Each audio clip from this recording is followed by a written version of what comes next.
भुलेश्वराच्या राजाच्या दुर्घटनेनंतर आता या प्रकरणात एक नवा ट्विस्ट समोर आलाय. कारण ज्या मूर्तीच्या कोसळण्यामुळे 2 जणांचा जीव गेला त्या मूर्तीचं वेल्डिंग दुर्घटनेच्या आधीच तुटलेलं होतं.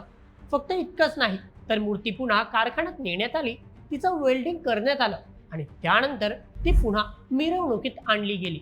मग दुरुस्ती झाल्यानंतरही काही तासांनी ही मूर्ती कोसळली कशी, असा प्रश्न उपस्थित होतोय. तसं तर या प्रकरणी पोलिसांनी मूर्तिकाराचा जबाब नोंदवला असून त्या रात्री नेमकं काय घडलं होतं याचा उलगडा हळूहळू समोर येतोय. त्यामुळे आता प्रश्न फक्त मूर्ती कोसळण्याचा नाही तर दुरुस्ती करूनही ही दुर्घटना कशी घडली याचा आहे. मग मूर्तिकाराने पोलिसांना नेमका काय खुलासा केला, दुरुस्ती करूनही मूर्तीच्या मजबूतीमध्ये काही त्रुटी राहिल्या होत्या का, आणि या संपूर्ण घटनेची जबाबदारी नेमकी कुणावर निश्चित होणार? तर चला हे संपूर्ण प्रकरण अगदी सविस्तर पद्धतीने जाणून घेऊया आजच्या व्हिडिओमध्ये. 22 ऑगस्टची ती रात्र मुंबईतील भुलेश्वर गणेश मंडळात आगमन सोहळ्याचा उत्साह शिगेला पोहोचला होता. रस्त्यावर ढोल ताशांचा गजर होता, भक्तांची गर्दी होती आणि भुलेश्वराचा राजा आपल्या भक्तांच्या भेटीला निघाला होता. परंतु काही क्षणातच या आनंदाच्या वातावरणाचं रूपांतर आक्रोशात झालं. भव्य गणेश मूर्ती अचानक कोसळली आणि या दुर्घटनेत 2 जणांचा जीव गेला तर 5 जण जखमी झाले. घटनेनंतर अनेक प्रश्न उपस्थित झाले, परंतु आता जवळपास 4 दिवसांनी समोर आलेली माहिती या संपूर्ण घटनाक्रमाकडे पुन्हा एकदा पाहायला भाग पाडते.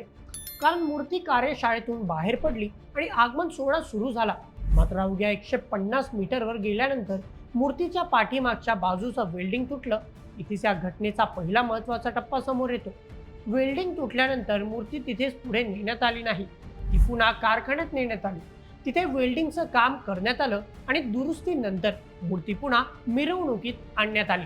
म्हणजे धोका लक्षात आला होता, दुरुस्तीही करण्यात आली होती, परंतु त्यानंतर काही तासांनी याच मूर्तीचा पुन्हा तोल गेला आणि दुर्घटना घडली.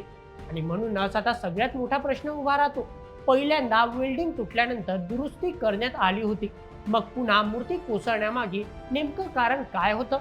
याच प्रश्नाचं उत्तर शोधण्यासाठी पोलिसांचा तपास सुरू आहे. पोलिसांनी मंडळाचे पदाधिकारी, स्वयंसेवक आणि प्रत्यक्षदर्शी अशा सुमारे 15 ते 20 जणांची चौकशी केली आहे.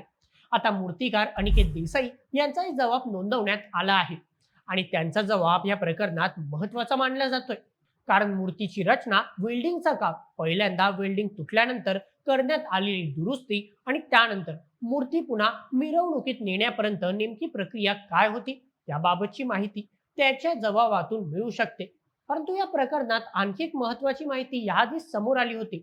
दुर्घटनेच्या नंतरच्या घडामोडींमध्ये असा दावा करण्यात आला होता की मूर्ती पूर्णपणे सुकलेली नव्हती आणि काही वेल्डिंगचं काम बाकी होतं. मूर्ती आणखी काही दिवस कार्यशाळेत ठेवावी असा सल्ला मूर्तिकाराने दिल्याची देखील माहिती आहे. आणि जर हा दावा तपासात खरा ठरला तर प्रकरण आणखी गंभीर होतं.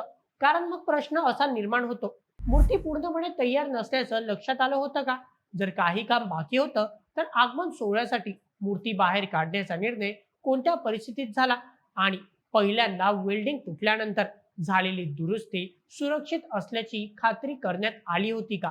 या सगळ्या प्रश्नांची अंतिम उत्तरं सध्या तपासातूनच स्पष्ट होणार आहेत.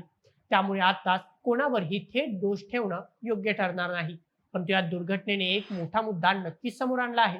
गणेश उत्सवात मोठ्या आणि वजनदार मूर्तीची निर्मिती, वाहतूक आणि मिरवणूक हा केवळ श्रद्धेचा विषय नाही, तर त्यासोबत तांत्रिक सुरक्षितताही तितकेच महत्त्वाची आहे. आणि याच पार्श्वभूमीवर मुंबई महापालिकेनेही आगामी गणेश उत्सवासाठी मोठ्या मूर्तीच्या सुरक्षेबाबत पावलं उचलली आहेत. 1 टनापेक्षा जास्त वजनाच्या गणेश मूर्तींसाठी फिटनेस सर्टिफिकेट आणि सुरक्षेच्या तपासणीचा मुद्दा महत्त्वाचा करण्यात आला आहे. म्हणजे भुलेश्वराच्या राज्याच्या दुर्घटनेनंतर आता प्रश्न केवळ ही मूर्ती का कोसळली एवढाच राहिलेला नाही, तर भविष्यात अशा मोठ्या मूर्तीच्या आगमनावेळी दुर्घटना टाळण्यासाठी सुरक्षा नियम किती काटेकोरपणे पाळले जातील, त्यांची तपासणी कोण करणार आणि जबाबदारी नेमकी कोणाची असेल हेही तितकंच महत्त्वाचं ठरणार आहे.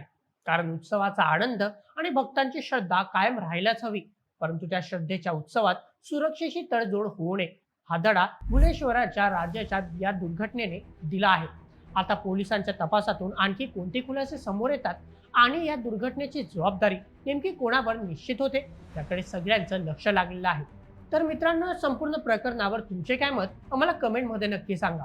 आणि अशाच व्हिडिओसाठी सबस्क्राईब करा बोल एम एच आपल्या यूट्यूब चॅनलला. धन्यवाद.